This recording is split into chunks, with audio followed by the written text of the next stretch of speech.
सदाशिवसमारम्भां शङ्कराचार्यमध्यमाम् अस्मदाचार्यपर्यन्तां वन्दे गुरुपरम्पराम्। अज्ञानतिमिरान्धस्य ज्ञानाञ्जनशलाकया चक्षुरुन्मीलितं येन तस्मै श्री गुरवे नमः। तस्मै श्री गुरवे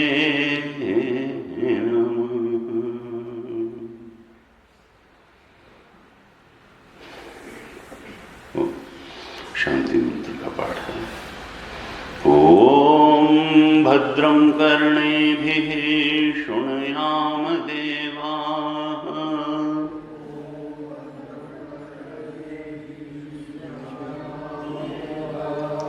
भद्रं पश्येमाक्षभिर्यजत्राः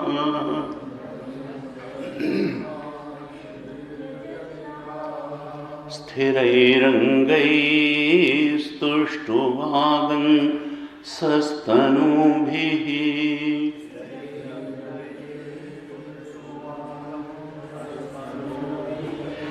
व्यशेम देवहितं यदायुः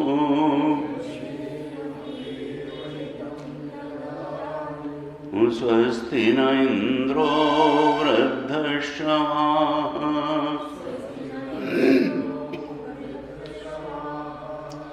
स्वस्ति नः पूषा विश्ववेदाः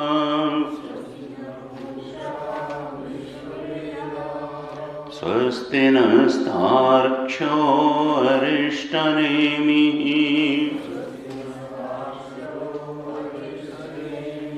स्वस्ति नो बृहस्पतिर्दधातु ओम शांति शांति शांति।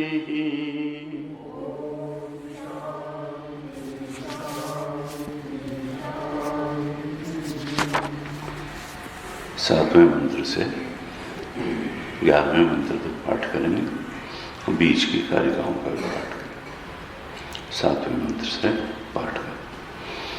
नान्तः प्रज्ञं न बहिष्प्रज्ञं नोभयतः प्रज्ञं न प्रज्ञानघनं न प्रज्ञं न अप्रज्ञं अद्रष्टं अव्यवहार्यम्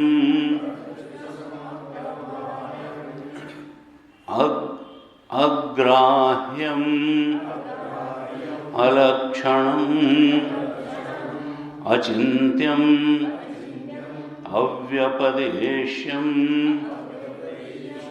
एकात्मप्रत्ययसारम् प्रपञ्चोपशमम् शान्तं शिवमद्वैतम् चतुर्थं मन्यन्ते स आत्मा स विज्ञेयः। कारिका पाठ करें 10वीं कारिका। निवृत्तेः सर्वदुःखानां ईशानः प्रभुरव्ययः अद्वैतः सर्वभावानां देवस्तुर्यो विभुस्मृतः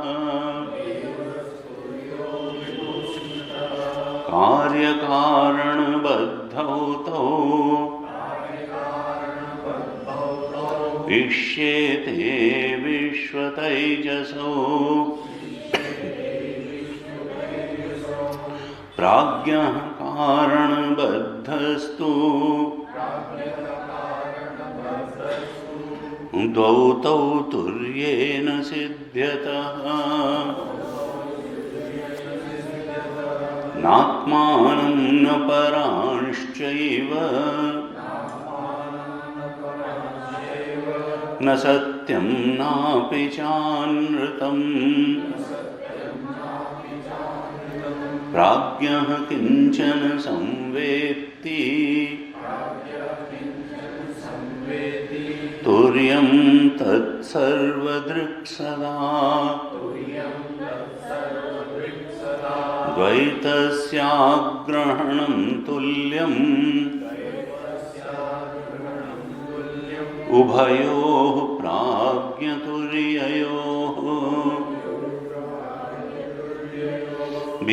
बीजनिद्रायुतः प्राज्ञः सा चतुर्येण विद्यते स्वप्ननिद्रायुतावाद्यौ प्राज्ञस्त्वस्वप्ननिद्रया न निद्रां नैव च स्वप्नम् तुर्ये पश्यन्ति निश्चिताः अन्यथा गृह्णत्वः स्वप्नः निद्रा तत्त्वमजानतः विपर्यासे तयोः क्षीणे तुरीयं पदमश्नुते अनादिमायया सुप्तः यदा जीवः प्रबुध्यते अजम् अनिद्रम् अस्वप्नम् अद्वैतं बुध्यते तदा प्रपञ्चो यदि विद्येत निवर्तेत न संशयः मायामात्रमिदं द्वैतम् अद्वैतं परमार्थतः विकल्पो विनिवर्तेत कल्पितो यदि केनचित् उपदेशादयं वादः ज्ञाते द्वैतं न विद्यते। मंत्र का 8 से 11 मंत्र तक पाठ करेंगे। सोयमात्मा अध्यक्षरमोङ्कारः अधिमात्रम् पादामात्राश्च पादाः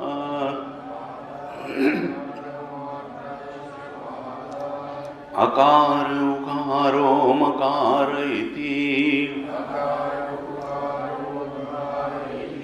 जागरितस्थानो वैश्वानरः अकारः प्रथमा मात्रा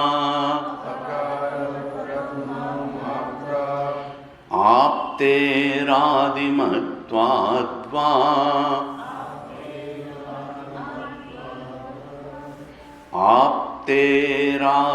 आप्तेरादिमत्वाद्वा आप्नोति सहैव सर्वान् कामान् आदिश्च भवति य एवं वेद स्वप्नस्थानस्तैजसः उकारो द्वितीया मात्रा उत्कर्षात् उभयत्वाद्वा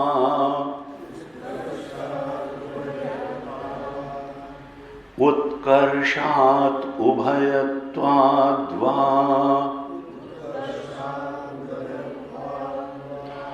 उत्कर्षति सह वै ज्ञानसन्ततिम्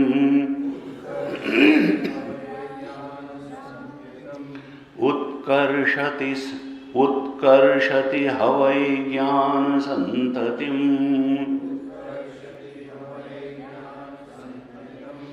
समानश्च भवति न अस्य अब्रह्मवित् कुले भवति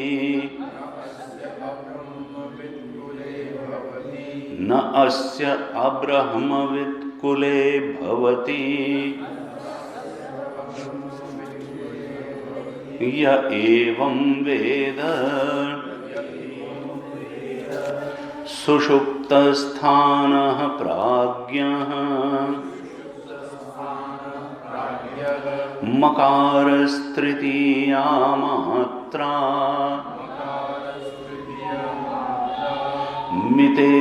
मितेरपीतेर्वा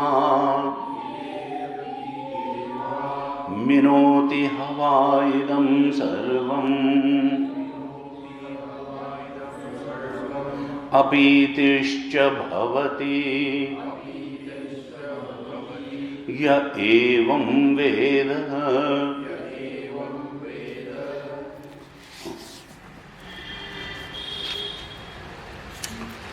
सातवें मंत्र पर हमने विचार किया और फिर इसके बाद 10-11 नंबर की कारिकाओं पर भी विचार किया।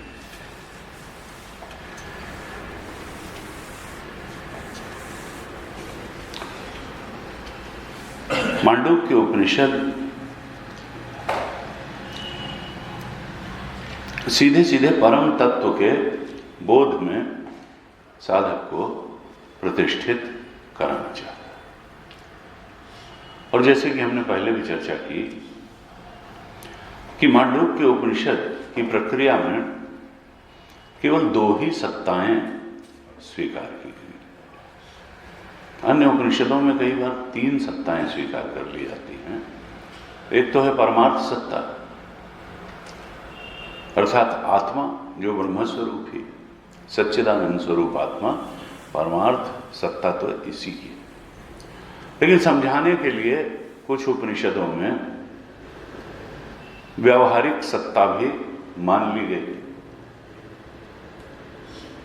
जगत की व्यवहारिक सत्ता, जीव की व्यवहारिक सत्ता।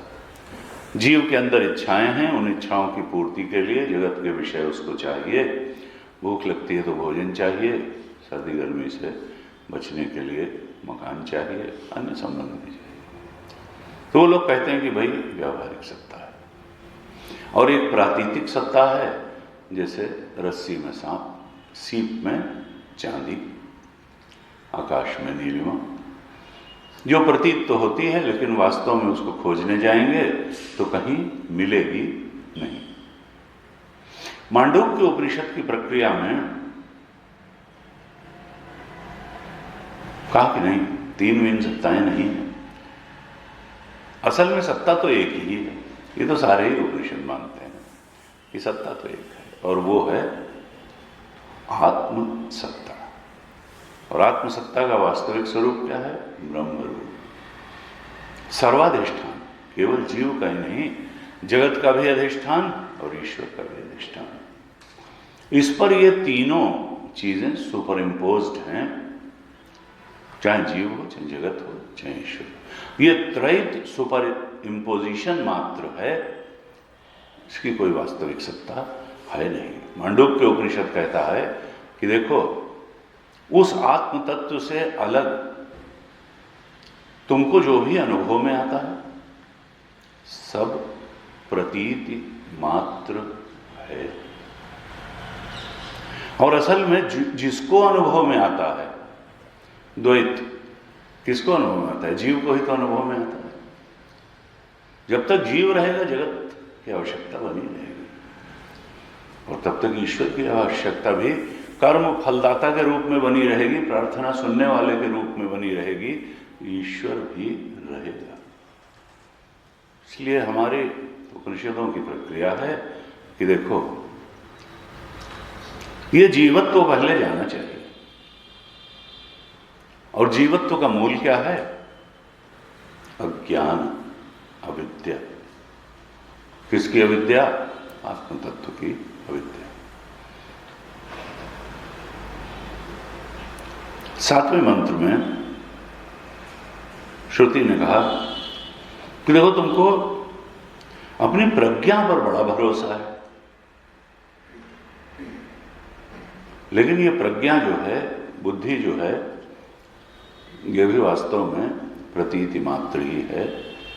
ये कहीं है वह नहीं है, तो ज्ञान स्वरूप आत्म तत्व, बोध मात्र, अनुभव मात्र, कॉन्शियसनेस इटसेल्फ, चेतन मात्र, सत्ता तो उसी की है बस। ये जो बुद्धि है, जागृत के समय जो बहिष्प्रज्ञ हो जाती है, बाहर के पदार्थों को, विषयों को जानना शुरू कर देती है, आत्मा में इसका कोई अस्तित्व नहीं है। तुरी का वर्णन करते हुए 7वें मंत्र में कहा कि तुरी की स्थिति क्या है? ना अंतःप्रज्ञम, वहां अंतःप्रज्ञता जैसी कोई चीज नहीं। अर्थात स्वप्न में जैसे प्रज्ञा अंतःप्रज्ञ होती है और स्वप्न की सृष्टि के समस्त पदार्थों को जानती है, तो अंतःप्रज्ञता नहीं है। न अंतःप्रज्ञम न बहिष्प्रज्ञम। जागृत में जो बुद्धि की जो स्थिति है वैसी भी तुरीय में नहीं है। न उभयता प्रज्ञम न प्रज्ञान घनम, सुषुप्ति में जो बुद्धि की स्थिति प्रज्ञान घन है वो भी नहीं है। इस प्रकार से 6 प्रकार की प्रज्ञाओं का तुरीय में श्रुति ने निषेध कर दिया और कहा अदृष्टम अव्यवहार्यम अग्राह्यम।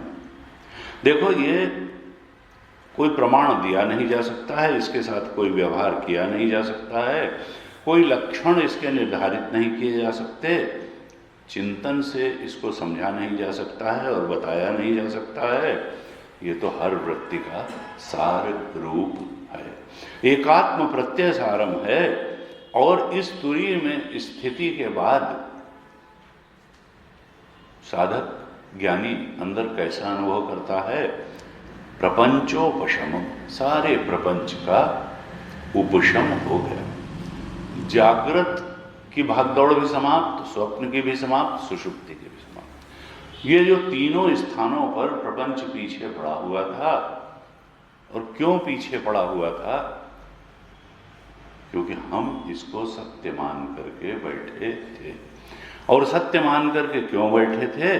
क्योंकि हमको जो वास्तविक सत्य है उसका बोध ही नहीं था।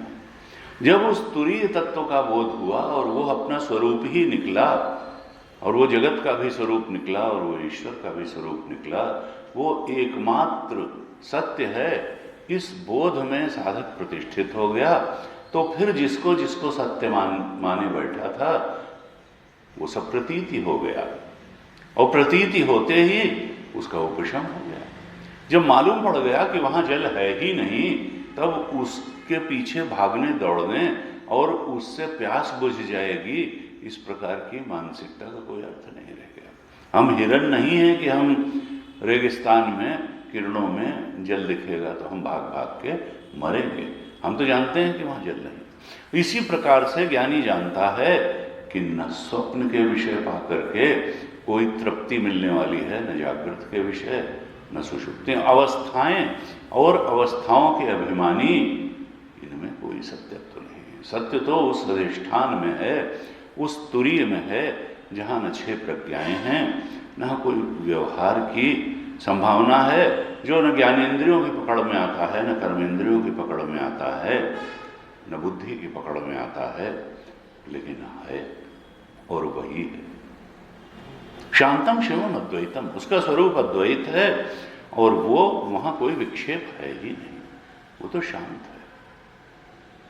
और कहा वो उसको 3 अवस्थाओं के संदर्भ में चतुर्थम मन्यन्ते, चतुर्थ कहा गया।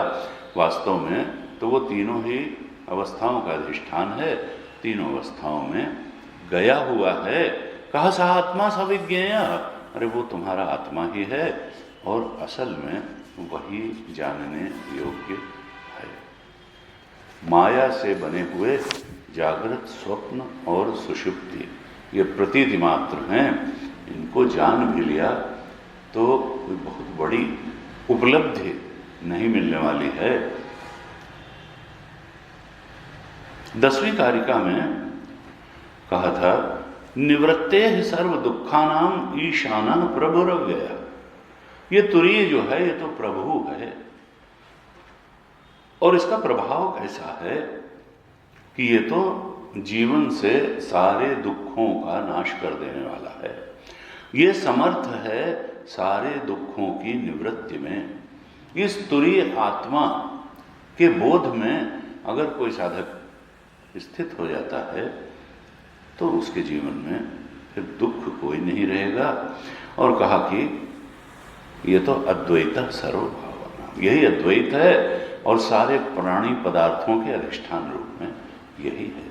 तुम्हारे अंदर चेतन रूप में यही है, और व्यापक भी यही है, विभु भी यही है, देवः भी यही है। अंदर चेतन के रूप में यही स्फुरित हो रहा है, और संसार और ईश्वर का अधिष्ठान भी यही है। ये तो विभु है, इससे ज़्यादा व्यापक कुछ भी नहीं है। और ये केवल शास्त्र ही ऐसा नहीं कह रहे हैं, बल्कि जिन्होंने इस अवस्था को जाना, जिन्होंने जो जो तुरीय के बोध में प्रतिष्ठित हुए, वो उन सब का ऐसा ही अनुभव हुआ। स्मृता बुद्धिमानों का ऐसा ही ज्ञानियों का अनुभव है। हमने इस पर चर्चा की। 11वीं कारिका में क्या कहा था, कार्य कारण बद्धौ तो इष्यते विश्व तैजसौ प्राज्ञ कारण बद्धस्तु द्वौ तौ तुर्ये न सिद्ध्यता। ये जो विश्व और तेजस है, जागृत का अभिमानी और स्वप्न का अभिमानी तेजस, और जागृत का अभिमानी विश्व। तो कहा ये दोनों कार्य और कारण दोनों से बद्ध हैं, लेकिन जो प्राज्ञ है अर्थात सुषुप्ति का अभिमानी है, वो केवल कारण से ही बद्ध है। और जो तुरीय है उसमें न कारण से बद्धता की सिद्धि होती है, और न कार्य से बद्ध होने की सिद्धि होती है।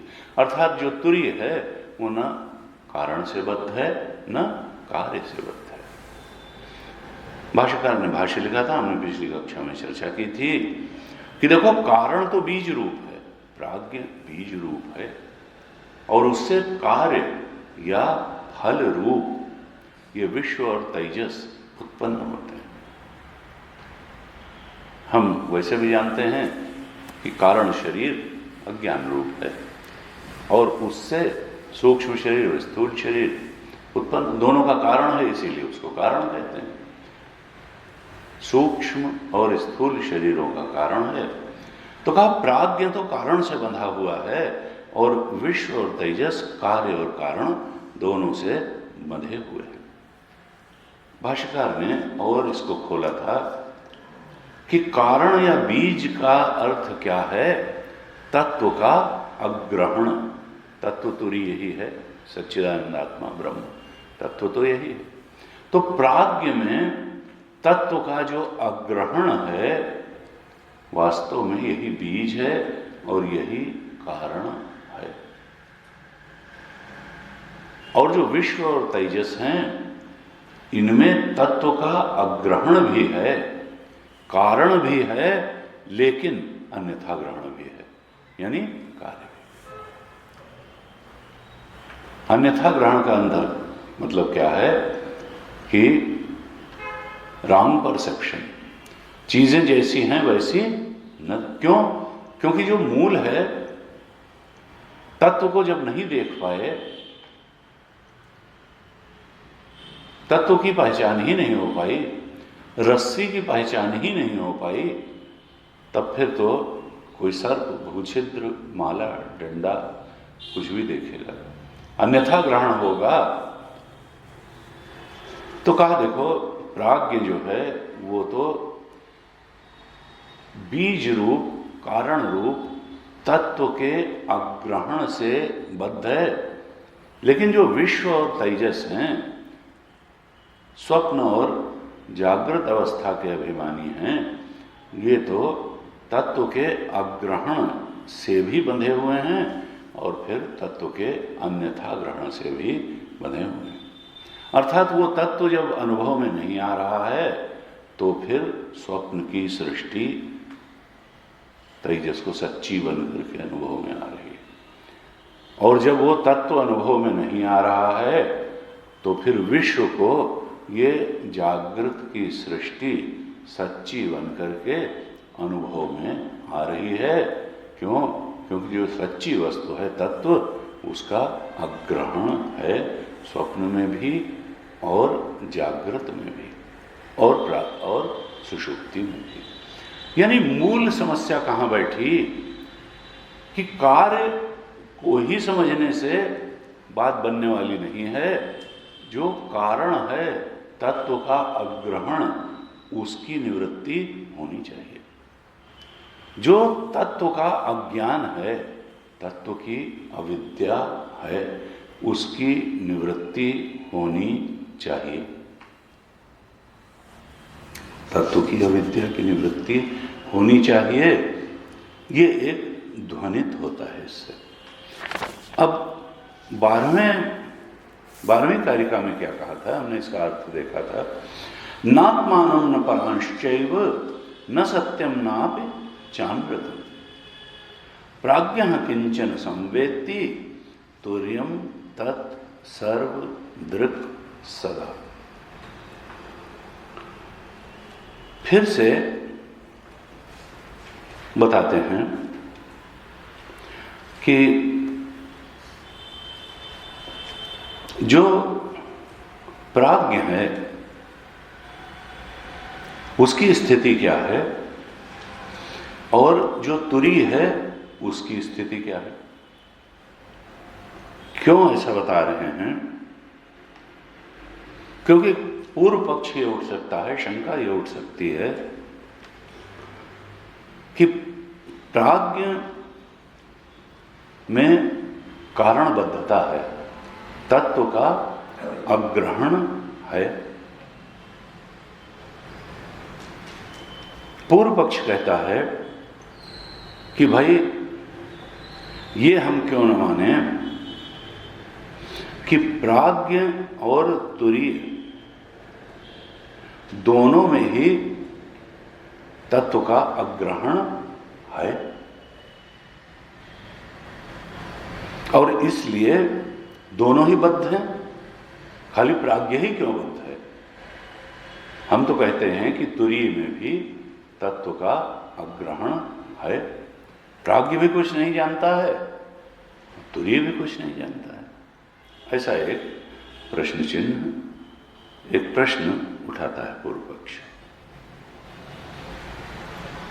कारिकाकार कहते हैं कि देखो, ये जो प्राज्ञ है न किंचन संवेत्ति, ये तो कुछ भी नहीं जानता है। न आत्मानं न परांश्चैव, प्राज्ञ न अपने को जानता है और न दूसरे को जानता है, और न सत्यम न अपि च अनृतम, न तो ये सत्य को जानता है और न ही ये झूठी चीजों को जानता है। हमने कहा, चर्चा की थी, यहाँ सत्य का मतलब परम सत्य नहीं है, तुरीय नहीं है, बल्कि व्यावहारिक सत्य है। अर्थात प्राज्ञ न तो रज्जु को जानता है और न सर्प को जानता है, न सीप को जानता है, न चांदी को जानता है, न आकाश को जानता है और न नीलिमा को जानता है, न सत्य को जानता है, न झूठ को जानता है, न तो ये प्राज्ञ व्यावहारिक सत्य को ही जानता है और न उस पर अध्यारोपित अध्यसित जो मिथ्या प्रतीत है, प्रतीयमान सर्प, चांदी, नीलिमा आदि की, उसको ही जानता है। ये तो कुछ नहीं जानता है। न किंचन संवेत्ति, अपने को नहीं जानता, दूसरे को नहीं जानता, कुछ भी नहीं जानता है। लेकिन तुरीय की स्थिति क्या है? कारिकाकार कहते हैं 12वीं कारिका में कि तुरीयम तत् सर्वदृक् सदा, ये तुरीय जो है ये अज्ञान अंधकार से आवृत्त नहीं है। ऐसा नहीं है कि ये ना अपने को जानता है और ना कुछ भी जानता, ना, ये तो सर्वदृक् सदा है। ये तुरीय जो है ये तो दृंग मात्र है, दृष्टा मात्र है, और केवल एक बुद्धिवृत्ति का दृष्टा नहीं है, सर्वदृक्। ये तो पूरे जगत का दृष्टा है, ये पूरी जागृत अवस्था का दृष्टा है, पूरी स्वप्न सृष्टि का दृष्टा है, और ये तो सुषुप्ति में भी दृष्टा बन करके रहता है। तभी तो हम सो के उठने के बाद कहते हैं कि मैं सुख से सोया। कोई जानने वाला तत्व तो सुषुप्ति में भी था ही, वो यही साक्षी रूप तुरीय था। तो ये तो तीनों अवस्थाओं में दृष्टा बन करके बैठा हुआ है, दृंग मात्र है। दृष्टा भी कहना वास्तव में ठीक नहीं है, क्योंकि दृश्य के सापेक्ष ही दृष्टा होता है। लेकिन ये दृश्य रहे या न रहे, ये तो रहता है, सदा है ये, चाहे दृश्य की प्रतीति हो और चाहे दृश्य की प्रतीति न हो।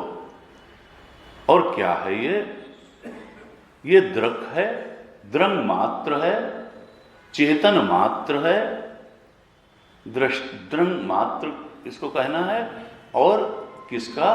किसी 2, 4, 6 चीजों का, केवल जागृत का है, सुषुप्ति का है या स्वप्न नहीं, सर्वदृक्, सब कुछ का दृष्टा है। दृष्टा है, दृंग मात्र है और सर्वदृंग है, सब कुछ का दृष्टा है। और क्या केवल सृष्टि काल में है और प्रलय काल में नहीं है, या केवल प्रलय काल में है, सृष्टि काल में नहीं है? कहा नहीं, ये तो सदा है।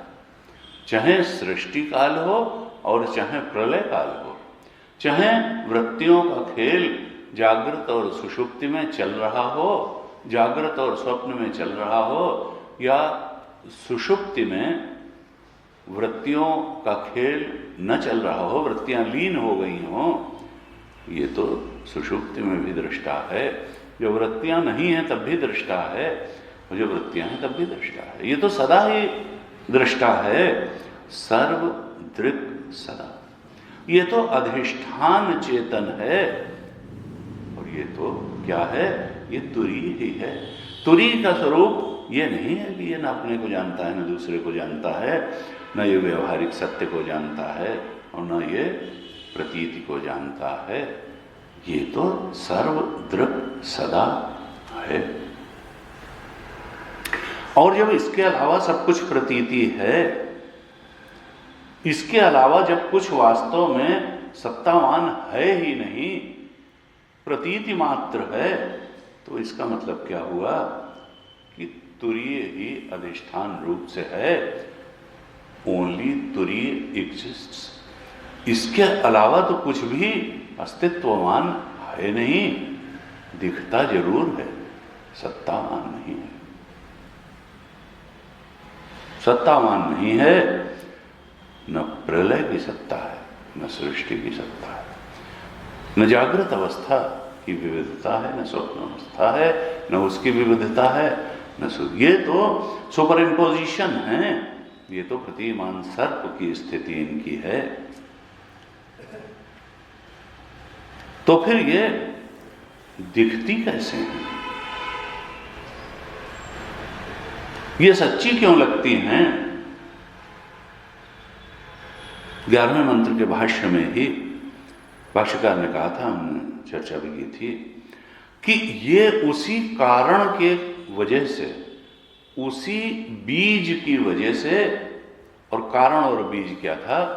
तत्व का अप्रतिबोध, तत्व का अग्रहण, तुरीय को सही रूप में अनुभव न कर पाना।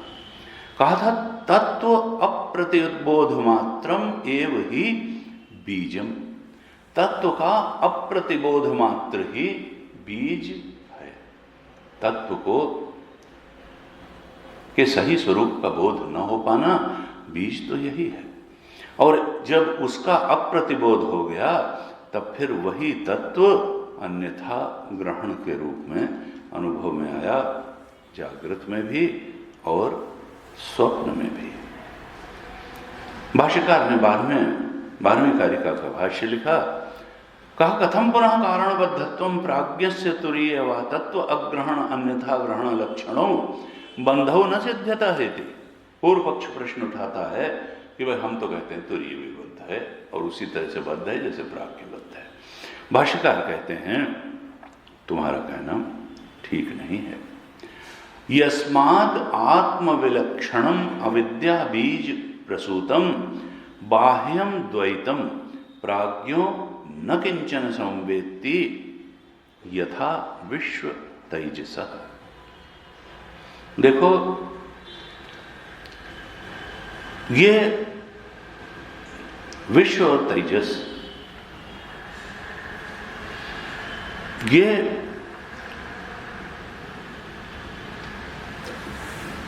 बाह्य द्वैत को ग्रहण करते हैं।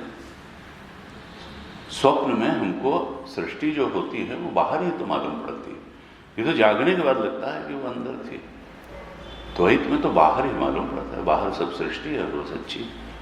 तो विश्व हो या तेजस हो, ये तो बाह्य द्वैत को ग्रहण करता है, लेकिन ये जो ग्रहण करता है बाह्य द्वैत को, ये द्वैत को सच्चा मान करके जो ग्रहण करता है, इसके मूल में क्या है, इसका बीज क्या है? तो कहा आत्मविलक्षणम अविद्या बीज प्रसूतम बाह्य द्वैतम। ये जो बाह्य द्वैत है ये अविद्या बीज प्रसूतम है। और आत्म विलक्षण, ये अविद्या है कैसी? ये आत्म विलक्षण, आत्मा से अलग लक्षण वाली है। और ये द्वैत जो है ये अविद्या बीज प्रसूतम है। ये अविद्या का चूंकि बीज वहां पड़ा हुआ है, तत्व अग्रहण वहां पे है, इसीलिए वो ये द्वैत सच्चा सच्चा लग रहा है। ऐसा नहीं है कि ज्ञानी को द्वैत की प्रतीति नहीं होगी। द्वैत की प्रतीति तो ज्ञानी को भी होगी, लेकिन चूंकि वो अपने सत्य स्वरूप तुरीय स्वरूप के बोध में प्रतिष्ठित हो गया है, इसलिए अज्ञानी के और ज्ञानी के बोध में, परसेप्शन में अंतर क्या होगा कि ज्ञानी इस सारे द्वैत के बोध में अज्ञानी को जो सत्यत्व की भ्रांति होती है वो भ्रांति ज्ञानी को नहीं होगी। अर्थात ये नहीं है कि प्रपंच उसके लिए जो है समाप्त हो जाएगा, दुनिया ऐसे ही चलती रहेगी, शरीर भी ऐसे ही चलता रहेगा, शत्रु मित्र भी मालूम पड़ते रहेंगे, अपने पराये भी मालूम पड़ते रहेंगे, अच्छा बुरा भी मालूम पड़ता रहेगा। ज्ञान जो संसार का ज्ञान था, आत्मज्ञान के पूर्व, तुरीय के बोध में प्रतिष्ठित होने के पूर्व, वो ज्ञान भी बना रहेगा, लेकिन जाएगा क्या? केवल सत्यत्व की भ्रांति ही जाएगी। झूठो सत्य जाहि बिनु जाने, जिम भुजंग बिनु रजु पहचाने, और जह जाने जग जाए हेराई, जागे जथा सपन भ्रम जाई। केवल भ्रम की निवृत्ति होगी, केवल सत्यत्व के भ्रम की निवृत्ति होगी, वो सच्चा लगना बंद हो जाएगा। क्यों? क्योंकि जो सच्ची चीज थी वो अनुभव में आ गई। अखंडानंद महाराज कहते थे कि देखो, निवृत्ते सर्व दुखा नाम तुरी से, ये तो 10वीं कारिका में कह दिया। उसने ये नहीं कहा कि सर्वोच्च आनंद की भी प्राप्ति हो, लेकिन हम तो जानते हैं कि आत्मा का स्वरूप केवल सत्य ही नहीं है, केवल चेतन ही नहीं है, आनंद भी है। कहते जीवन मुक्ति का विलक्षण सुख ज्ञानी को प्राप्त होता है। जैसे ही ज्ञान हुआ वैसे ही जो है सर्वोच्च सुख की प्राप्ति होती है, जो आने जाने वाला नहीं है। बोध हुआ और अत्यंतम सुखम अश्नुते, गीता ने कहा बहुत बड़े सुख की प्राप्ति होती है। स्वरूप सुख की प्राप्ति हो जाती है, विषय सुख से जो अलग है, वो आने जाने वाला नहीं है, कम और ज्यादा होने वाला नहीं है, वो तो स्वरूप सुख है जो आने के बाद जाएगा ही नहीं, और जो पर निर्भर नहीं है, किसी दूसरे पर वो सुख आश्रित नहीं है, न किसी जड़ पदार्थ पे, न किसी चेतन पदार्थ, किसी पर आश्रित नहीं है, बिल्कुल स्वाधीन सुख है और हमारा स्वरूप ही है। भाष्यकार ने लिखा कि जैसे अविद्या बीज से उत्पन्न विश्व तेजस को ये द्वैत मालूम पड़ता है, वैसा प्राज्ञ को मालूम नहीं पड़ता। प्राज्ञ जो है न अपने को जानता है, न दूसरे को जानता है, न तो वो रज्जु को जानता है, न सर्प को जानता है। विश्व और तेजस चूंकि तत्व के अग्रहण से भी बद्ध हैं, और इसलिए तत्व का अन्यथा ग्रहण भी इनको हो जाता है। क्यों? क्योंकि अग्रहण ही अन्यथा ग्रहण का बीज है। जब तक बीज नहीं जाएगा, कारण नहीं जाएगा, तत्व का अग्रहण समाप्त नहीं होगा, तो अन्यथा ग्रहण भी समाप्त नहीं होगा। हमको स्वप्न की सृष्टि भी सच्ची लगती रहेगी और जागृत की सृष्टि भी सच्ची ही लगती रहेगी। अब एक प्रश्न ये उठ सकता है, यह भाष्यकार ने लिखा कि जो द्वैत है ये अविद्या बीज प्रसूतम है, अविद्या के बीज से ही ये सारा द्वैत उत्पन्न होता है। जागृत की सारी सृष्टि, स्वप्न की सारी सृष्टि, जिसमें हमको तमाम द्वैत अनुभव में आता है, इसका मूल क्या है? हमने शायद पिछली कक्षा में भी थोड़ी चर्चा की थी कि कोई सोचता है कि भाई कर्म का बंधन है, कोई कहता है कि नहीं वासना का बंधन है, कोई कहता है कि नहीं त्रिगुण का बंधन है। यहाँ क्या कहते हैं? नहीं, तत्व का ग्रहण ही मूल बंधन है और कुछ बंधन नहीं। अविद्या बीज प्रसूतम है, अज्ञान गया तो वासनाएं भी गई, अज्ञान गया तो त्रिगुण की असलियत भी खुल जाएगी, अज्ञान गया तो कर्म ही पीछे नहीं पड़ेगा, कर्म जो है बंधन का कारण नहीं रह जाएगा। मूल क्या है? ये सारे द्वैत का बीज है अविद्या बीज, और यह आत्मविलक्षण है। अर्थात मूले मुठा लगाता हमको बिना ये जो तत्व का अग्रहण रूप जो बीज है अविद्या है, इसको मिटाए तुरी का बोध नहीं होगा, सत्य का नहीं बोध होगा। अब एक प्रश्न ये उठ सकता है कि भाई अविद्या से क्या कोई चीज पैदा हो सकती है? ये अविद्या बीज से प्रसूतम, ये सारी जागृत की सृष्टि का बीज अविद्या है, और सारी स्वप्न की सृष्टि का बीज क्या है? अज्ञान। और अज्ञान क्या होता है? अज्ञान कोई वस्तु रूप है, उससे कैसे कोई चीज पैदा हो सकती है? हम अगर जर्मन भाषा नहीं जानते तो हम उसके अज्ञानी, हवाई जहाज उड़ाना नहीं जानते तो उसका अज्ञान। अब अज्ञान से कैसे पैदा हो जाए? भाष्यकार ने कहा बहुत जगह कि देखो, इस भ्रम में न रहो कि अविद्या से कोई चीज पैदा नहीं हो सकती। सच्ची चीज तो नहीं पैदा होगी, ये बात तो तय है, लेकिन अविद्या से, रज्जु की अविद्या से सर्प पैदा हो जाता है। रज्जु का ज्ञान होगा तो सर्प वहां पैदा नहीं होगा, लेकिन प्रतीति हो जाएगी। अज्ञान से भी चीजें, अगर सीप का ज्ञान होगा तो अज्ञान ही चांदी की उत्पत्ति का कारण बन जाएगा, वो बीज हो जाएगा। अज्ञान से जहां सीप थी वहां चांदी, वो उत्पन्न नहीं होगी लेकिन प्रतीति होगी कि उत्पन्न हो गई। और लालच भी आएगा कि उठा लें, तो डर भी लगेगा सांप से। ऐसा नहीं है, अविद्या से बहुत सी चीजें उत्पन्न होती हैं। अविद्या से सर्प उत्पन्न होता है, चांदी उत्पन्न होती है, नीलिमा उत्पन्न होती है, और भ्रम काल में अविद्या सत्यवत भासती भी है। जब तक भ्रम की निवृत्ति नहीं होगी, उस अविद्या की निवृत्ति नहीं होगी, तो चांदी भी सच्ची लगेगी, सर्प भी सच्चा लगेगा, नीलिमा भी सच्ची लगेगी, सब सच्चा।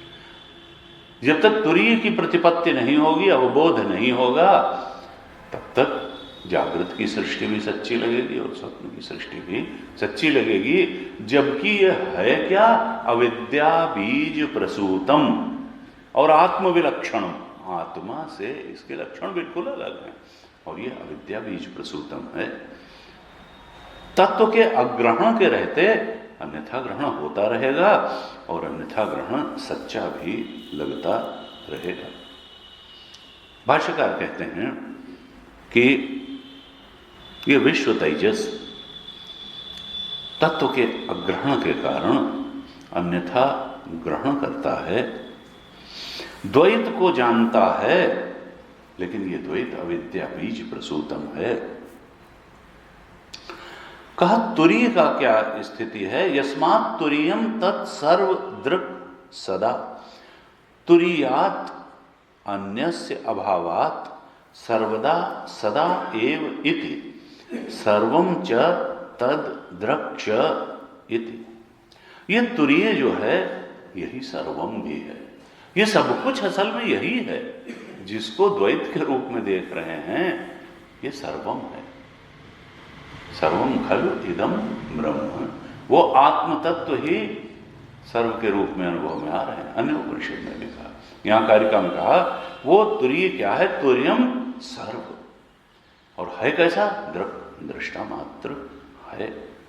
सर्व दृक् तस्मात् न तत्व अग्रहण लक्षणम बीजम तत्र। भाष्यकार ने लिखा, चूंकि यह सर्व दृक् है, चेतन मात्र है, इसलिए वहां पर तत्व के अग्रहण रूपी बीज है ही नहीं। इसलिए वो तो द्रव्य मात्र है, वहां तत्व का अग्रहण क्या है? वो तो स्वयं तत्व रूप ही है। इसलिए वहां तत्व अग्रहण के लक्षण वाला बीज है ही नहीं। वो तो सर्व है, वो तो सर्व द्रंग मात्र है, सबका दृष्टा मात्र है, द्रंग मात्र है। कहा तत्प्रसूतस्य अन्यथा ग्रहणस्य अपि अतः एव अभावः न ही सवितरि सदा प्रकाशात्मके तद विरुद्धम अप्रकाशनम अन्यथा प्रकाशनम वा संभवति। देखो वो जो है कैसा है कि जैसे सवितरी, जैसे सूर्य है, वो तो सदा प्रकाशात्मक है, वो तो उसका तो प्रकाश स्वरूप है। सूर्य प्रकाश आत्मक, उसकी मानो आत्मा क्या है, उसका स्वरूप क्या है, वो तो प्रकाश स्वरूप है। सवितरी सदा प्रकाश, उसमें सदा ही जो कि प्रकाश स्वरूप है सूर्य, इसलिए जो प्रकाश का विरुद्ध है अप्रकाशनम अंधकार, वो तो वहां संभव ही नहीं है। जो प्रकाश स्वरूप ही है वहां अज्ञान या तम की क्या बात है, अंधेरे की कौन सी बात है। जैसे सूर्य के सामने अंधेरा टिक ही नहीं सकता है क्योंकि वो प्रकाशात्म रूप है, इसी प्रकार से चूंकि तुरीय चेतन मात्र है इसलिए वहां अज्ञान का अंधकार टिक ही नहीं सकता है। वहां कहां अज्ञान का अंधकार, जैसे सूर्य में को पता ही नहीं कि अंधकार भी है कहीं, इसी प्रकार से वह तुरीय वो जानता ही नहीं कहीं कहीं अज्ञान का अंधकार भी है। सवितरी सूर्य से दृष्टांत दिया कि देखो वो तो द्रंग मात्र है, वो तो चेतन मात्र है, उसके सामने या उसमें अविद्या का बीज होगा, ये तो बात सोची नहीं। वहां कोई अविद्या वगैरह नहीं है। न ही दृष्टो दृष्टे विपरिलोपो विद्यते। भाष्यकार श्रुति का दृष्टांत भी देते हैं कि अन्य श्रुति में कहा कि देखो जो तुरीय है वो तो एक रस द्रंग मात्र है, कॉन्शियसनेस चेतन मात्र है, कॉन्शियसनेस इटसेल्फ है, और एक रस उसकी चेतना कभी भंग ही नहीं होती। उसका वो तो ज्ञान स्वरूप है, उसका ज्ञान कभी ये नहीं है कि किसी समय ज्ञान है नहीं है, तो ज्ञान स्वरूप है, द्रंग मात्र है, उसमें अग्रहण या अन्यथा ग्रहण की संभावना नहीं बनती। न ही दृष्टु दृष्टे विपरिलोपो विद्यते। दृष्टा की दृष्टि का कभी लोप नहीं होता है श्रुति का, न सुषुप्ति में, न स्वप्न में, न जागृत में, तुरीय में तो सवाल ही नहीं है। वो दृष्टा कभी अपने ज्ञान स्वरूप से च्युत होता ही नहीं है, उसकी ज्ञान दृष्टि कभी लुप्त तो होती ही नहीं है। ये अन्य श्रुति में कहा अथवा जागृत स्वप्नयोः सर्वभूतावस्था सर्व वस्तु दृग आभासः तुरीय एव इति सर्व दृक् सदा। कहा जो तुरीय है वो तो सर्वदृक् सदा है, हमेशा ही दृष्टारूप है, द्रंग मात्र है। तब फिर ये जागृत और स्वप्न की उसके कंपैरिजन में स्थिति क्या बनी। कहा ये जो जागृत स्वप्नयोः हैं ये सर्व वस्तु द्रग आभासः तुरीय है, ये तो आभास मात्र है। ये जागृत की सृष्टि और स्वप्न की सृष्टि, इसमें जितनी वस्तुएं सच्ची सच्ची लगती हैं वास्तव में आभासः, ये तो आभास रूप ही हैं। इनके सारे भूत असल में न तो वहां तत्व के अग्रहण का कोई नामो निशान है और न अन्यथा ग्रहण का ही कोई नामो निशान है, मतलब उसमें सत्यत्व का कोई नामो निशान, क्योंकि सत्य तो वो स्वयं है, द्रंग मात्र है, सर्वदृक् सदा है। उसमें जितनी उसके अलावा वस्तुएं दिखाई देती हैं वो प्रतीति मात्र हैं, आभास मात्र हैं। न अन्यत अतः अस्ति द्रष्टुम इत्यादि श्रुते। अन्य श्रुति का फिर उदाहरण देते हैं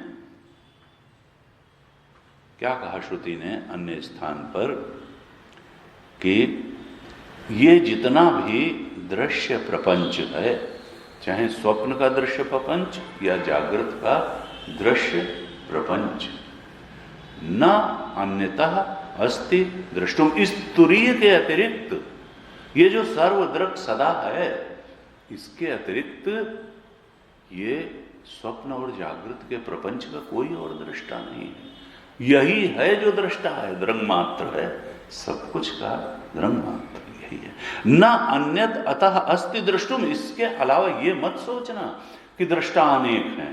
देखिए योग दर्शन का श्रुति नहीं करती कि ये इनका दृष्टा जो है स्वरूप में अवस्थान हो जाएगा तो अन्य दृष्टा बने रहेंगे। ना ना, दृष्टा एक अखंड सर्वव्यापक है, वो तुरीय है और उसके अलावा कोई दृष्टा नहीं है, वो सर्वदृक् है और सदा है। इसमें चोट कहां पर हो रही है? कहा देखो इसमें चोट योग दर्शन पे भी हो रही है, सांख्य दर्शन पे भी हो रही है, समाधि पर भी हो रही है। क्योंकि समाधि में भी द्वैत का तो अग्रहण है। द्वैत का अग्रहण मात्र हो जाने से, भाई तो प्राज्ञ में भी द्वैत का अग्रहण है, डीप स्लीप में द्वैत का तो अग्रहण है, समाधि में भी द्वैत का अग्रहण है, लेकिन तत्व का भी तो अग्रहण है। अद्वितीय रूप से उस चेतन को कहां जाना? न समाधि में जाना, न प्राज्ञ में जाना। ठीक है, अन्यथा ग्रहण का अभाव समाधि में भी हो गया और प्राज्ञ में भी हो गया, अन्यथा ग्रहण नहीं है, लेकिन क्या तत्व को उसके अद्वितीय स्वरूप में जाना? नहीं। अन्यथा ग्रहण का अभाव हुआ, लेकिन तत्व का ग्रहण नहीं हुआ। तत्व का अग्रहण तो बना ही रहा। क्यों? क्योंकि उस तत्व को अद्वितीय सत्ता के रूप में नहीं जाना, उसके अद्वितीयत्व को नहीं जाना, इसलिए समाधि में जाने पर भी सर्व दुखों की निवृत्ति नहीं होगी। जैसे ही वित्थान होगा वही दुनिया खड़ी मिलेगी और सत्यबोध के साथ मिलेगी। असली तो सत्यत्व का बोध है ना जो दुख दे रहा है। वो तुरीय के बोध के बिना उस सत्यत्व के बोध की निवृत्ति नहीं होगी। कहते थे देखो भाई, वेदांत जो है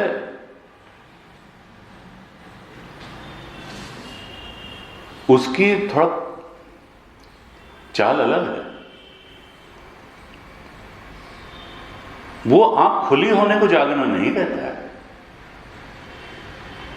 और आंख बंद होने को सोना भी नहीं कहता है। या निशा सर्वभूतानां तस्यामि जागर्ति संयमी, यस्यामि जागृति भूतानि सा निशा पश्यतो मन, गीता ने कहा। और तुलसी बाबा ने कहा मोह निशा सब सोवनिहारा। ये मत समझना कि आंख खुली है और जागृत सृष्टि में तुम व्यवहार कर रहे हो। वेदांत के ग्रंथ गीता कहा नहीं, तुम सो रहे हो, मोह निशा सब सोवनिहारा। खुली आंख से सो रहे हो। क्यों? क्योंकि तत्व का अग्रहण है और अन्यथा ग्रहण है। जाग कौन रहा है? यही जग जामिनी जागे ही जोगी। इस जगत रूपी रात्रि में योगी ही जागता है। योगी का मतलब ज्ञानी, ब्रह्म ज्ञानी, तुरीय बोध में अवस्थित, यानी केवल वो ही जाग रहा है, बाकी सब सो रहे हैं यद्यपि आंख खुली है। क्यों? क्योंकि तत्व का अग्रहण है और इस कारण से अन्यथा ग्रहण है। यही जग जामिनी जागहि जोगी, परमार्थी प्रपंच योगी। उसकी स्थिति क्या होगी कि वो प्रपंचोपशमन हो गया उसका, कोई उसको बलपूर्वक उससे हटना नहीं है। अब उसके मिथ्यात्व का, उसकी प्रतीति का बोध उसको हो गया और सत्यत्व जो है दृंग मात्र सर्वदृक् सदा, उसमें स्थिति हो गई। तो अब तो वो परम अर्थ में रमण कर रहा है और जो प्रतीति थी वहां से भी योगी हो गया, सहज रूप में ये हो गया। अब आंख मूंदने की जरूरत नहीं है। कान बंद करने की जरूरत। खुले नयन हंसी हंसी पहचानो, सुंदर रूप निहारो। कहा या निशा सर्वभूतानाम तस्यामि जाग, जो सबको रात्रि लगती है, अज्ञान अंधकार, यस्यामि जागृति भूतानि सा निशा पश्यतो नो। ये जो प्रतीति है ये तो निशा जैसी है। तो ये कहा 12वें मंत्र में कि देखो प्राज्ञ जो है वो तो कुछ जानता नहीं है, और तुरी तो सर्वद्रंग सदा है, हमेशा ही हर चीज का दृष्टा है। 13वें मंत्र में क्या कहते हैं? 13वें कारिका में द्वैतस्य अग्रहणम तुल्यम उभयोः प्राज्ञ तुर्ययोः बीज निद्रा युतः प्राज्ञः सा चतुर्ये न विद्यते। कारिकाकार कहते हैं कि देखो यहां फिर से थोड़ा प्राज्ञ और तुरीय में भेद करते हैं। ये न समझ ले कोई कि तुरीयावस्था प्राज्ञ जैसी ही है। राम जी और भरत में बड़ी सिमिलरिटी थी। इसे कहते हैं ना चारों जनुजीव चार्य अवस्था भुवन सहित विराज। तुरीय और प्राज्ञ एक जैसे, दोनों सांवले सांवले। वहां भी कुछ नहीं और तुरीय भी कुछ नहीं, लेकिन वो तो सत्य को तो के बोध में प्रतिष्ठित है, इसलिए नहीं। राम जी तो तुरीय के प्रतिनिधि हैं, वो भरत प्राज्ञ हैं, और लक्ष्मण और शत्रुघ्न स्वप्न और जागृत के प्रतीक। जागृत में ही तुरीय का बोध संभव है, इसलिए लक्ष्मण जी जो जागृत रूप हैं वो राम जी के साथ रहते हैं, और स्वप्न के बाद डीप स्लीप आ जाती है तो शत्रुघ्न जो हैं भरत जी के साथ रहते हैं। ऐसे ही एक कहा कि देखो द्वैतस्य अग्रहणं तुल्यम उभयोः प्राज्ञ तुर्ययोः। प्राज्ञ और तुरीय में अंतर क्या है? एक कारिका और लिखी कारिकाकार ने कहा कि जहां तक द्वैत का अग्रहण है तो उसमें तो प्राज्ञ और तुर्ययोः तुल्यम, ये तो प्राज्ञ और तुरीय में समानता है। क्या समानता है? कि दोनों में द्वैत का अग्रहण है। न प्राज्ञ में द्वैत का ग्रहण होता है और न तुरीयावस्था में ही द्वैत का ग्रहण होता है, द्वैत का ग्रहण होता है। द्वैत के अग्रहण की जहां तक बात है तो प्राज्ञ और तुरीय दोनों में समानता है। तुल्यम उभयोः, दोनों में समानता है कि भाई दोनों में द्वैत का अग्रहण है। लेकिन बहुत बड़ा अंतर क्या है कि बीज निद्रा युतः प्राज्ञ, ये जो प्राज्ञ है ये तो बीज निद्रा से युक्त है। बीज निद्रा का अर्थ क्या है? अज्ञान की निद्रा, मोह निशा,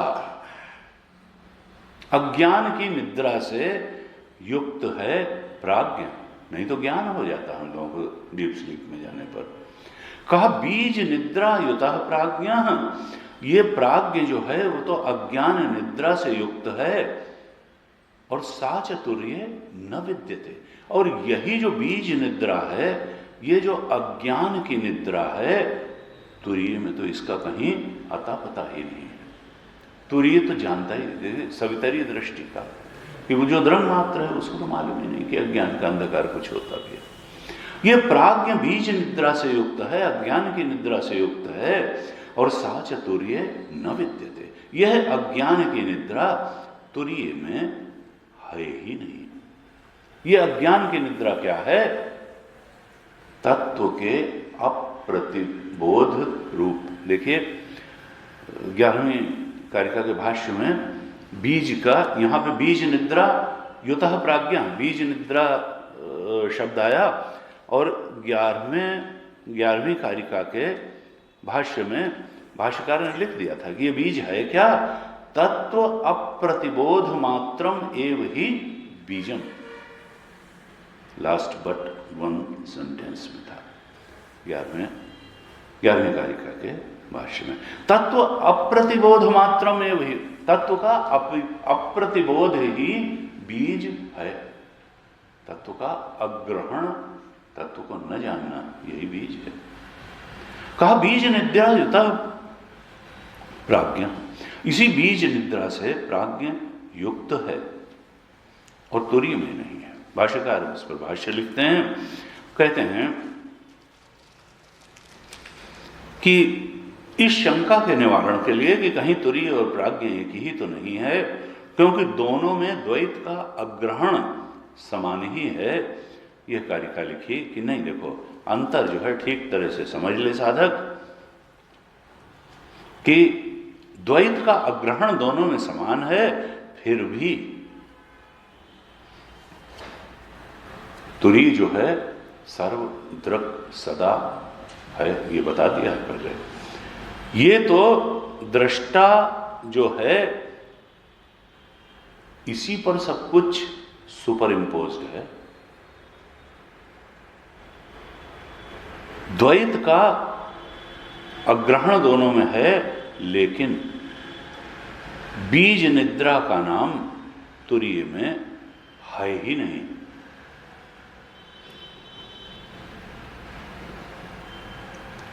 वो तो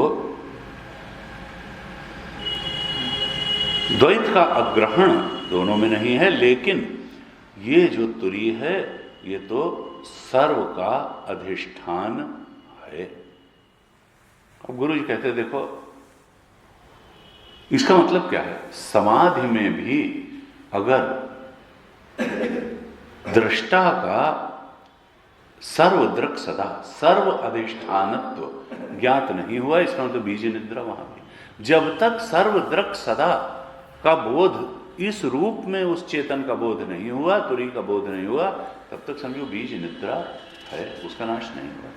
अभी तत्व का अग्रहण बना हुआ है, क्योंकि दृष्टा के सर्व अधिष्ठानत्व का बोध नहीं हुआ। वो सर्व का भी अधिष्ठान है, सर्व का दृक् है और ऐसा सदा है। भाष्यकार कहते हैं कि देखो प्राज्ञ जो है वो कारणबद्ध है, लेकिन तुरीय कारणबद्ध नहीं है। और फिर से एक बार भाष्य में बीज निद्रा की परिभाषा देते हैं, कहते हैं तत्व अप्रतिबोध निद्रा, यस्मात् बीज निद्रायुतः तत्व अप्रतिबोधो निद्रा। देखो निद्रा जो है उसकी डेफिनेशन क्या है, ये मत समझना कि जो कहा मोह निशा सब, हाँ या निशा सर्वभूतानाम तस्याम जागृति। निद्रा का मतलब क्या है, कहा जो वास्तव में निद्रा, इसीलिए कहा कि जागृत में भी सो रहे हो।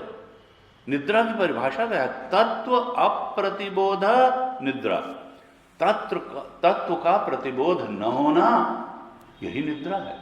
आंख का खुली होना या बंद होना कारिकाकार की दृष्टि में और भाष्यकार की दृष्टि में इससे सोने और जागने का कोई मतलब नहीं कि आंख खुली थी और फिर भाई आंख बंद हो गई न। तत्व अप्रतिबोधो निद्रा।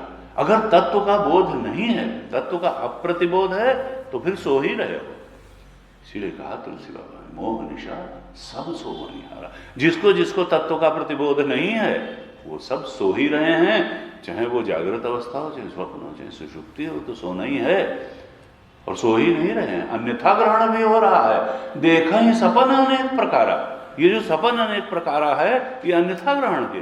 खाली तत्व का ग्रहण होता तब तक भी बात थी, देखा ही सपन अनेक, सो ही नहीं रहे हैं, अनेक प्रकार का सपना, यानी अन्यथा ग्रहण भी हो रहा है, तत्व का ग्रहण भी है, मोह निशा सब देखा ही सपन अनेक प्रकार।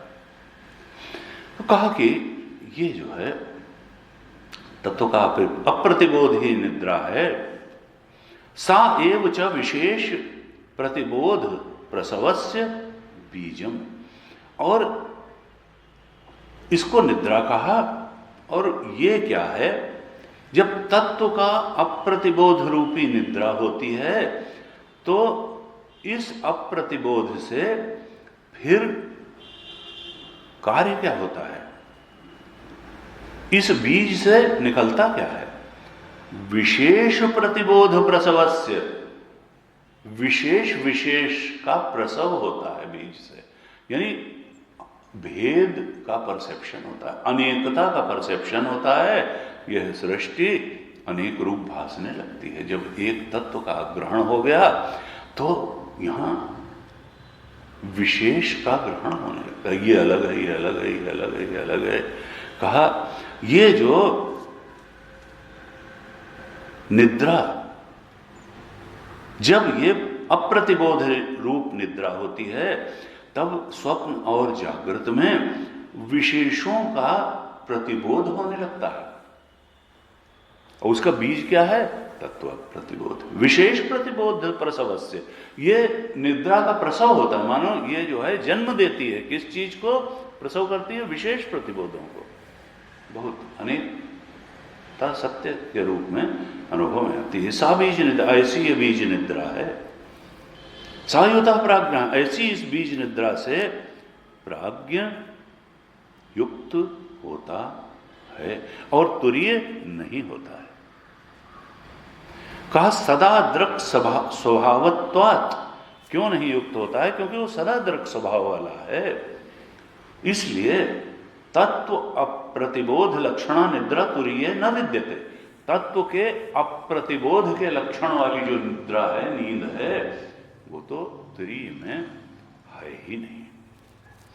अतः न कारण बंध तस्मिन् इति अभिप्राय। इसका मतलब क्या है कि तुरीय कारण से बद्ध नहीं है। 13वीं कारिका में इस प्रकार से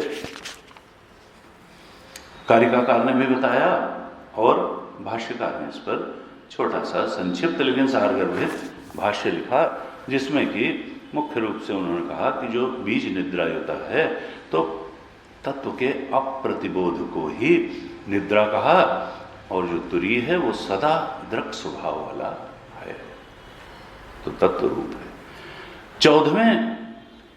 14वीं कारिका में क्या कहते हैं? 14th कारिका, यहां कहते हैं स्वप्न निद्रा युता वाद्यो प्राज्ञ तो अस्वप्न निद्रया न निद्राम नैव च स्वप्नम तुर्ये पश्यन्ति निश्चिता। कारिकाकार कहते हैं स्वप्न निद्रा युतौ आद्यौ, जो पहले दोनों हैं आद्यौ, आद्यौ का मतलब तौ आद्यौ, यानी पहले दोनों कौन है? विश्व और तेजस, विश्व और तेजस। ये जो पहली दोनों अवस्थाएं हैं और उनके अभिमानी हैं विश्व और तेजस, ये तो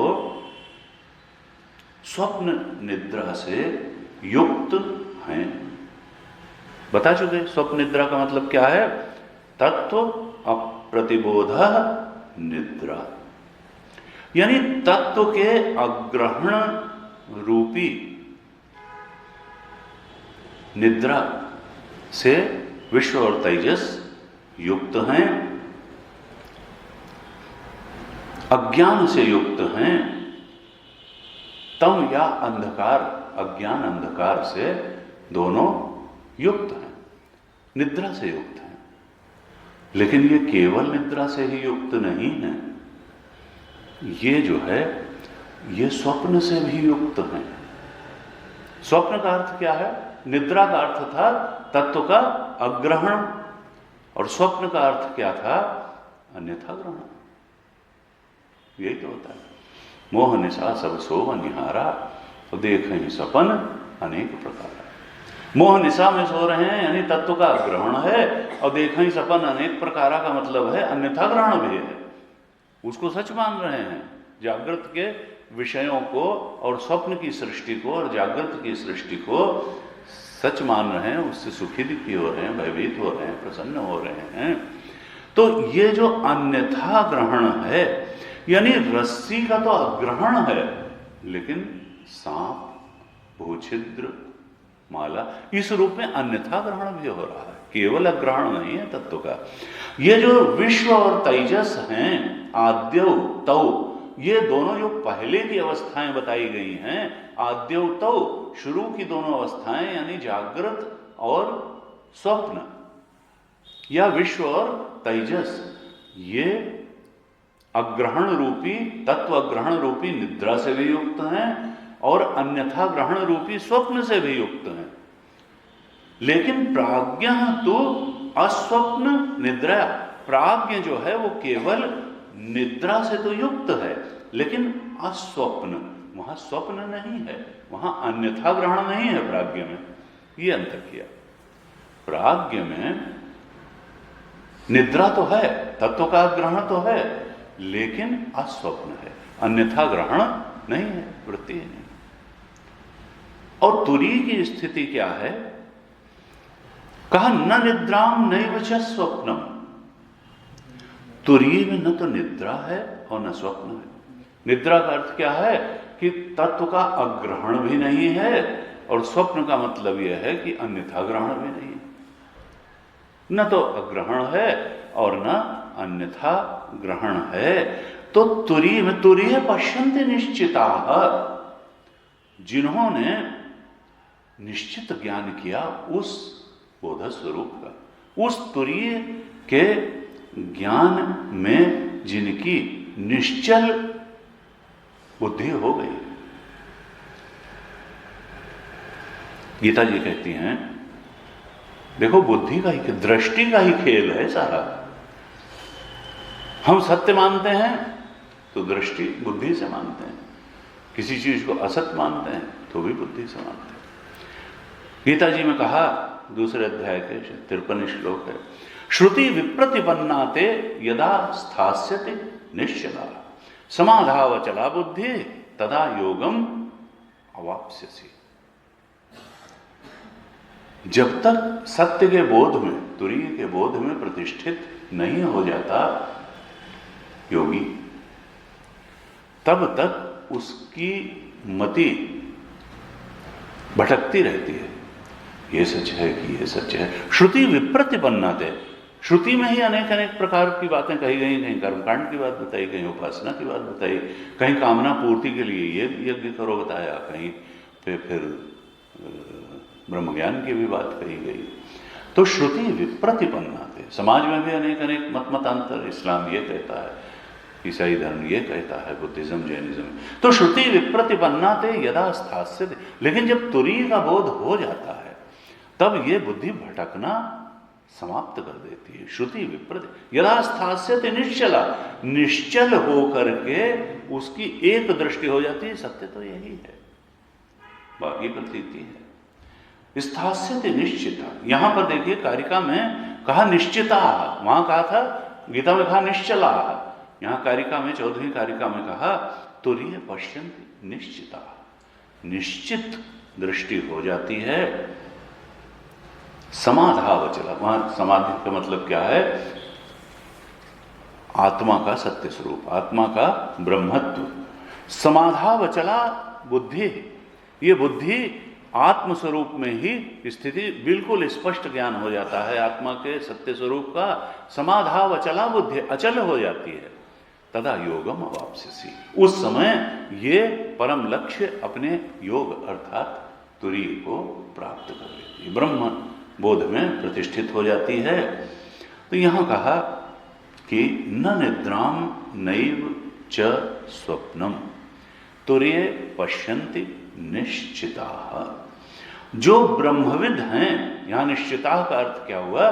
ब्रह्मविद, जो ब्रह्म को उसके ठीक ठीक स्वरूप में, तुरीय को उसके सत्य स्वरूप में जानने वाले हैं, वो कैसा देखते हैं उसका स्वरूप कि वहां न निद्रा है और न स्वप्न है, न वहां तत्व का अग्रहण है और न अन्यथा ग्रहण है। अब गुरु जी कहते हैं ध्यान देने की बात है कि यहां निश्चिता, भाष्यकार ने भाष्य लिखा, हम अगली कक्षा में और इस पर चर्चा करेंगे। तो कहा निश्चिता ब्रह्मविदो विरुद्धत्वात् सवितरी इव तमः। निश्चिता का अर्थ भाष्यकार ने किया ब्रह्मविदा। जो ब्रह्मविद हैं वो ऐसा देखते हैं। यानी ये नहीं कहा कि कर्मी ऐसा देख लेते हैं, उपासक ऐसा देख लेते हैं, समाधिशीला ऐसा देख लेते हैं।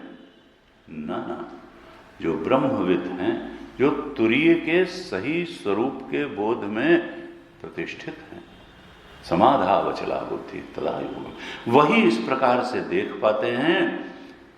गुरु जी कहते हैं देखो, साधक को सर्वदृक् सदा, इस पर बहुत ध्यान देना चाहिए। जो अभी इसके पहली कारिका में 12वीं कारिका में कहा तुरीय का सर्वदृक् सदा, सर्वरूप वही है, अधिष्ठान है सर्व का, अद्रंग मात्र है और सदा ऐसा है। ऐसा नहीं है कि वो 10,000 साल पहले ऐसा नहीं था या 50 लाख साल बाद में, न सदा, काल तो उस पर सुपर इम्पोजिशन है। वो सर्वदृक् सदा है, वहां न निद्रा है न स्वप्न है।